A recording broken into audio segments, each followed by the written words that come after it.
Isang kagat lang nito kayang pumatay ng elepante. Hindi ito alamat.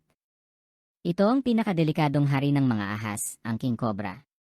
Ang king cobra ang pinakamahabang makamandad na ahas sa mundo. Umaabot ng 18 feet ang haba.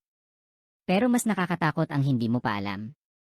Ang lason ng king cobra ay neurotoxic. Inaatake ang utak, nerbiyos at paghinga.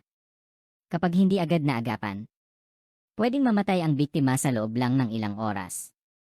Hindi tulad ng ibang ahas. Ang king cobra ay kumakain ng kapwa ahas. Kahit makamandag pa. Kaya siya tinawag na tunay na hari ng mga ahas. Kapag nagalit, itinataas niya ang 1/3 bahagi ng katawan. Binubuka ang hood. At diretsong tititig sa mata mo. Isang babala bago matake. Isa pa sa kakaiba sa king cobra. Siya lang halos ang ahas na gumagawa ng pugad para sa itlog. At handang pumatay para ipagtanggol ang supling. Sa isang kagat.